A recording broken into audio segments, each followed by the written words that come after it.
Hello, hello, hello, hello, hello, hello, hello, hello, hello. I hope you all are doing great in your life. We are again back with new video.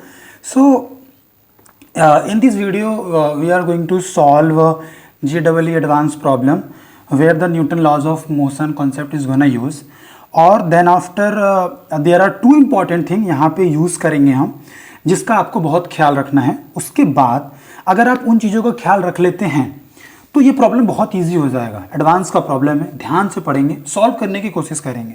आप क्या करना, इस problem के solution देखने से पहले खुद try करना कि क्या ये प्रॉब्लम मैं कर पा रहा हूँ या नहीं. नहीं होता है देन एक ओवरव्यू देख लेना कि ये कैसे हो रहा है, फिर सॉल्यूशन करना, सॉल्यूशन देखना. नहीं होगा देन स्टेप बाय स्टेप आप सॉल्यूशन देखना. पहले इस प्रॉब्लम को खुद से एक बार ट्राई जरूर करना.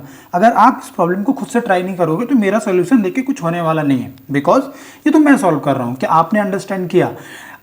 देन आफ्टर फिर आप सॉल्यूशन देखिएगा. तो शुरू करते हैं इस प्रॉब्लम को. तो क्या कह रहा है पहले बता देते हैं आपको. ये IIT JEE एडवांस का PYQ है. ओके, सो क्या कह रहा है प्रॉब्लम, ध्यान से पढ़ते हैं. तो प्रॉब्लम ये कह रहा है कि a particle of mass m, a particle of mass m each are tied at the end of a light string of length 2a. मतलब कि ये जो लेंथ है इस पूरे स्ट्रिंग का जो लेंथ है वो 2a है.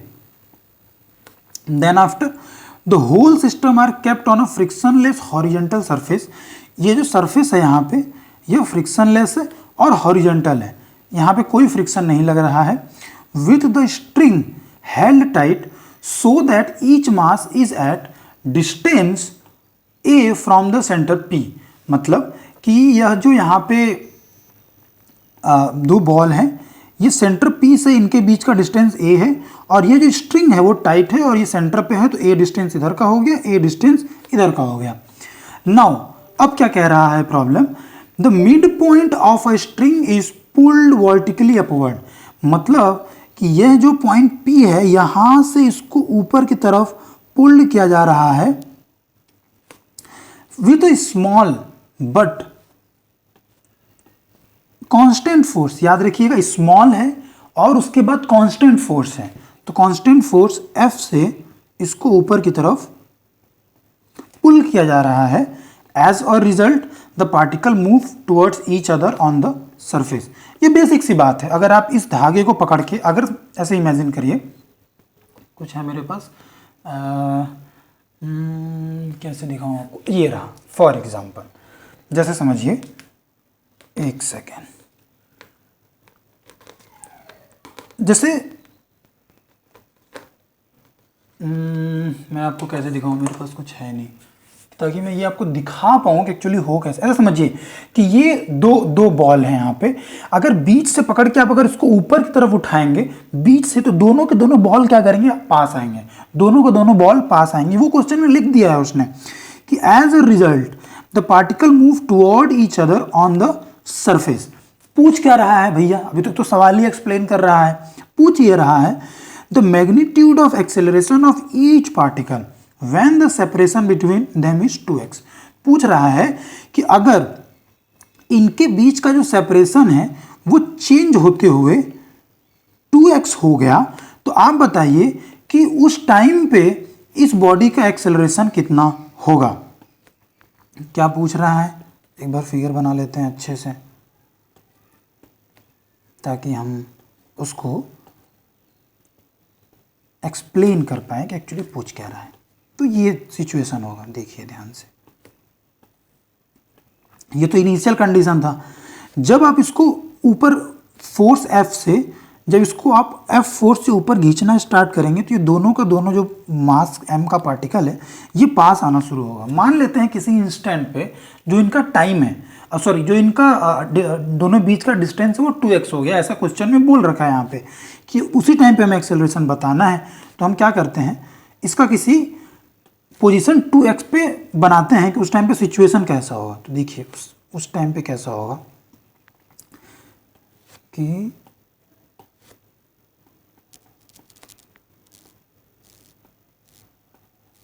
ये देखिए पहले, अब तो ये रहेगा नहीं क्योंकि ये तो चला जा चुका है, ऊपर चला जाएगा ना। इस थ्रेड को ऐसे रखते हैं और फिर मान लेते हैं कि यहाँ पर इस टाइम पे यह जो है वो यहाँ पर आ चुका है।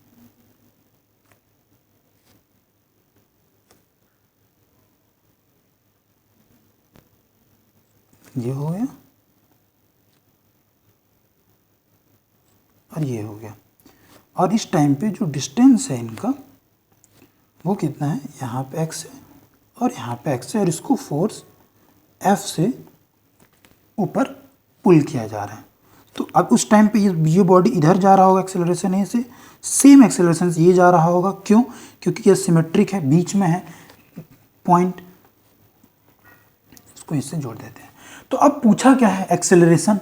तो हम क्या कर सकते हैं, अब देखो यहीं पे क्वेश्चंस को सोचने के लिए हमें खुद को मजबूर करना पड़ेगा कि हम कर क्या सकते हैं। तो ये स्ट्रिंग है, यहाँ पर ये स्ट्रिंग है, तो स्ट्रिंग में क्या होगा, फोर्स की वजह से टेंशन आएगा।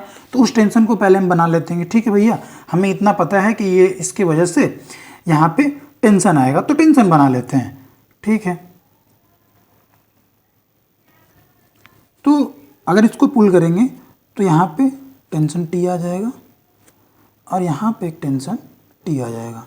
सिमिलरली इधर एक टेंशन टी आ जाएगा और एक इधर टेंशन टी आ जाएगा। ठीक है, फिर क्या होगा, अब मान लेते हैं, तो अब इसको सॉल्व कैसे करेंगे। अब एक काम करते हैं कि इस टेंशन को हम वर्टिकल और हॉरिजॉन्टल कंपोनेंट में तोड़ लेते हैं। तो मान लेते हैं ये जो एंगल है ये थीटा है और ये एंगल जो है ये थीटा है। अल्टरनेट इंटीरियर एंगल से अगर आप देखेंगे ध्यान से तो ये भी थीटा हो जाएगा और एक मिनट, और उसके बाद अल्टरनेट इंटीरियर से ये वाला भी थीटा हो जाएगा। ठीक है, आइए सॉल्व करते हैं। तो इधर का कंपोनेंट क्या हो जाएगा, टी कॉस थीटा, और इधर का कंपोनेंट जो हो जाएगा वो क्या हो जाएगा, टी साइन थीटा। सिमिलरली इधर का कंपोनेंट हो जाएगा, एक मिनट, ये मैंने बता दिया। अब मैं ऊपर वाला जो ये इस पॉइंट का है वो बना के दिखाता हूँ। एक बार फिर से इसको कॉपी कर लेता हूँ इस पेज पे, देन ये सब हटा देते हैं, केवल और केवल इस पॉइंट का BD बनाएंगे।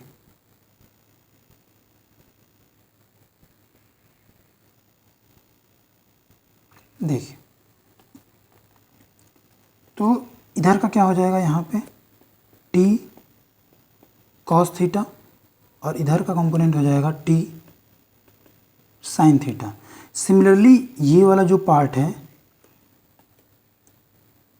ये इस साइड भी तो आएगा, इधर भी एक स्ट्रिंग था ना ऐसे, तो इधर का भी एक आ जाएगा टी कॉस थीटा और इधर का हो जाएगा टी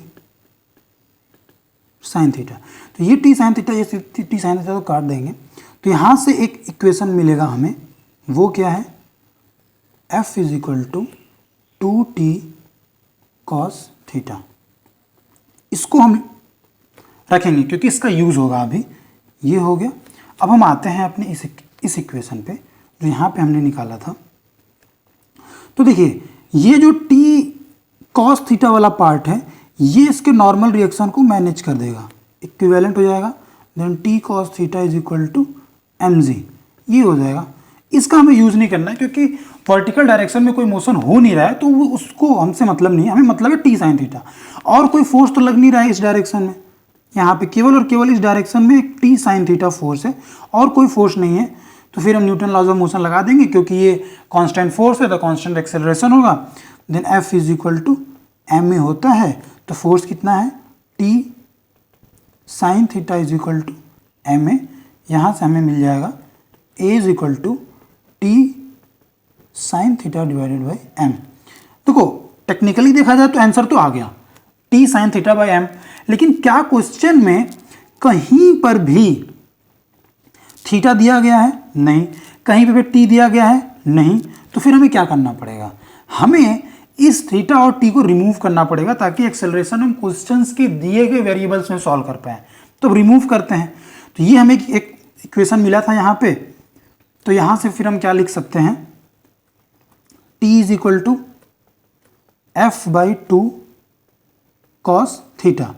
इस इक्वेशन को आप उठाकर इसमें पुट कर देंगे, तो यहाँ पे क्या हो जाएगा, a is equal to F by two M sine theta ऊपर का है और t से आया हुआ है कॉस थीटा, तो ये हो जाएगा F by two M tan theta. ये आ गया। अब हमें केवल और केवल यहाँ पे थीटा को रिमूव करना है। तो थीटा कैसे निकालेंगे, अब ध्यान से देखिए, इस वाले फिगर को हमें फिर से देखना पड़ेगा ताकि हम थीटा निकाल पाए। अब ध्यान से देखिए, बाकी चीज़ें हटा देते हैं, इन सभी की ज़रूरत नहीं है हमें, केवल हमें इस बार थीटा की ज़रूरत है। देखिए, मैं जैसा हमने एज्यूम किया था कि ये थीटा है, तो ये डिस्टेंस तो अपने को पता है x, जैसा क्वेश्चन में बोल रखा है, लेकिन ये डिस्टेंस कितना है कोई बताएगा, कमेंट करिएगा।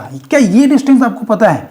इसके लिए आपको जाना पड़ेगा क्वेश्चन के इनिशियल पोजीशन पे। इनिशियल पोजीशन में क्या था कि थ्रेड को बीच से उठाया गया है और ये लेंथ कितना था, a था, तो यहाँ पे भी ये लेंथ कितना हो जाएगा, a हो जाएगा। देन आफ्टर बस लगा देंगे, ये a है और ये x है, तो ये वाला लेंथ कितना हो जाएगा, root over a square minus X square. फिर यहाँ से टेन थीटा क्या हो जाएगा, perpendicular by base x by root over perpendicular by base root over a square minus X square. इसको उठाकर यहाँ पे रख देंगे, तो आंसर कितना हो जाएगा, a is equal to F by two M X divided by root over a square minus X square. ये हमारा आंसर हो गया। तो ये था इस क्वेश्चन का आंसर। यहाँ पे केवल और केवल बेसिक कॉन्सेप्ट लगाना था, टेंशन को दो कंपोनेंट में ब्रेक करना था, देन आफ्टर केवल और केवल न्यूटन लॉज ऑफ मोशन का एनएलएम का फर्स्ट लॉ जो होता है न्यूटन लॉज ऑफ मोशन का, वो अप्लाई करके इसको सॉल्व कर लेना था। इससे ज़्यादा कुछ नहीं था। That's all. मिलते हैं अगले वीडियो में, तब तक के लिए पढ़ाई करते रहिए, ख्याल रखिए, टाटा बाय बाय।